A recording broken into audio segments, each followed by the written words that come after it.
छात्रों, अच्छे होंगे आप लोग। आइए, मैंने कहा था कि मंत्र कहानी को पढ़ना आप लोग, हम उसकी व्याख्या करना बताएंगे।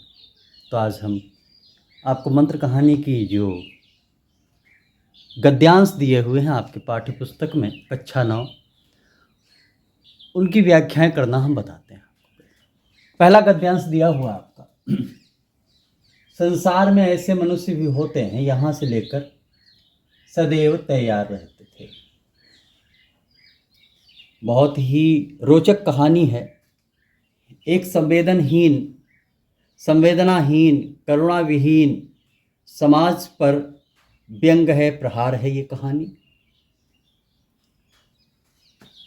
तो ये गद्यांश दिया हुआ है और गद्यांश के नीचे 2-4 प्रश्न पूछे जाते हैं, जिनमें पहला प्रश्न होता है उपरोक्त गद्यांश का संदर्भ लिखिए, या इसे दूसरी तरीके से पूछा जा सकता है उपरोक्त गद्यांश के पाठ का नाम और उसके लेखक का नाम लिखिए।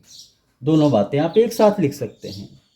तो पहला एक का हम उत्तर डालेंगे और संदर्भ हेडिंग डाल करके लिखेंगे कि प्रस्तुत गद्यांश हमारी पाठ्य पुस्तक हिंदी गद्य में संकलित मंत्र कहानी का अंश है, जिसके लेखक मुंशी प्रेमचंद जी हैं। बस इतनी बात लिखनी है संदर्भ के अंतर्गत आपको। उसके बाद दूसरा प्रश्न है आपका कि रेखांकित अंश की व्याख्या कीजिए। तो पूरा गद्यांश हम पढ़ते हैं। गद्यांश का कुछ भाग आप देख रहे होंगे रेखांकित है। जितना रेखांकित अंश है उसकी हम व्याख्या करते हैं। पहले सरलतम तरीके से हम पूरा गद्यांश पढ़ लेते हैं, ताकि अन्य प्रश्न जो दिए हुए हैं गद्यांश से संबंधित, उन प्रश्नों को आप बहुत शीघ्र और कम समय में हल कर सकें। पहले समझते हैं पूरा गद्यांश। संसार में ऐसे मनुष्य भी होते हैं जो अपने अमोद प्रमोद के आगे किसी की भी जान की परवाह नहीं करते। अर्थात ऐसे लोग हैं जो अपने मनोरंजन, अपने आनंद के समक्ष उनके लिए सब कुछ बेकार है, सब कुछ फीका है। यहाँ तक कि किसी की जान भी जा रही हो तो उसकी भी वो परवाह नहीं करते, उसकी भी वो उनको फिक्र नहीं है, चिंता नहीं है। आगे सभ्य समाज परवाह करते, शायद इसका उसे अब तक विश्वास न आता था। कहानी का जो मुख्य नायक है वो भगत है। वो अपने पुत्र, अपने बेटे के इलाज के लिए डॉक्टर चड्ढा के पास जाता है, और डॉक्टर चड्ढा गोल्फ खेलने के लिए जा रहे होते हैं। उसकी बात सुने बिना, उसके बच्चे को देखे बिना वो निकल जाते हैं, मोटर पर सवार हो जाते हैं। उसको विश्वास है कि अब भी लौट आएंगे। उसे विश्वास ही नहीं हो रहा था कि संसार में ऐसे निर्मम लोग भी, निर्मम माने दया विहीन लोग रहते हैं, इतने कठोर लोग भी रहते हैं, पत्थर दिल के लोग रहते हैं। इसका मर्मभेदी अनुभव उसे अब तक न हुआ था। ऐसा उसने अभी तक देखा नहीं था, क्योंकि वह उस समाज से आता था जिस समाज में संवेदन युक्त लोग रहते थे, करुणा युक्त लोग रहते थे, जो किसी के छप्पड़ चढ़ाने में, किसी मुर्दे को कंधा देने में सदैव तैयार रहते थे, किसी गरीब की मदद करने में सदैव तैयार रहते थे, एक दूसरे की मदद करने के लिए। उस समाज से आता था। हमने पूरा पैराग्राफ, पूरा गद्यांश समझ लिया। उसके बाद में अब हम रेखांकित अंश की व्याख्या करते हैं। कैसे करते हैं? बूढ़ा भगत अपने बीमार बेटे को दिखाने डॉक्टर चड्ढा के पास गया।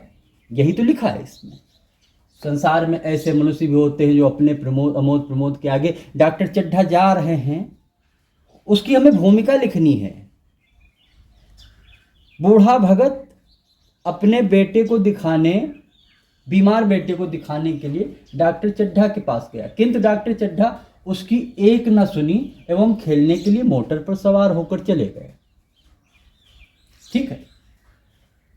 भगत के जीवन का यह पहला अनुभव था कि लोग इतने संवेदनहीन, करुणाहीन, अर्थात करुणाहीन होते हैं। भगत ने अभी तक ऐसे लोग देखे नहीं थे समाज में, क्योंकि वह उस समाज से आता था जहां करुणावान लोग होते थे। आगे संवेदनहीन कि अपने मनोरंजन के आगे किसी के जीवन की परवाह भी नहीं करते। उनके लिए उनका आनंद ही, उनका मनोरंजन, उनका खेल ही सब कुछ है। इसके आगे कोई जीवन की घड़ियां गिन रहा है उसके जीवन को बचाया जा सकता था लेकिन नहीं बचाया। अर्थात डॉक्टर चड्ढा उसके जीवन को बचा सकते थे लेकिन परवाह नहीं की, चले गए, परवाह ही नहीं करते। उसे अब भी विश्वास था कि शायद डॉक्टर चड्ढा लौट आए, शायद इसका उसे अब भी विश्वास ना आता था। इतने संवेदनहीन है होंगे कोई डॉक्टर चड्ढा। इसका तात्पर्य यही है कि वो ये अभी सोच रहा था कि शायद दया आ जाए और वापस लौट आए। ऐसा वह इसलिए सोच रहा था क्योंकि वह संवेदना युक्त उस समाज का हिस्सा था जो सदैव दूसरों के काम आते थे। ऐसा उसका इसलिए विचार था कि वह उस समाज से आता था जो सदैव दूसरों के काम आया करते थे। ठीक है, यहाँ तक आप इस तरीके से व्याख्या कर लेंगे। अगर आप गद्यांश को ध्यानपूर्वक पढ़ेंगे, उसमें क्या भाव छिपा है उसी भाव को अपने शब्दों में लिख देना होता है। ये गद्यांश रेखांकित व्याख्या का मतलब होता है। अगला है प्रश्न है, पुराने जमाने के लोग कैसे होते थे? आप उत्तर लिख देंगे, पुराने जमाने के लोग सरलता से परिपूर्ण होते थे। इसी तरीके का एक और प्रश्न है जो आपके गद्यांश से ही मिल जाएगा, आप स्वयं कर लेंगे। यहाँ तक आप आगे की कोशिश करना, प्रयास करना कि आप व्याख्याएं करें, बाकी मैं स्वयं समझाने के लिए तत्पर हूँ। अस्तु।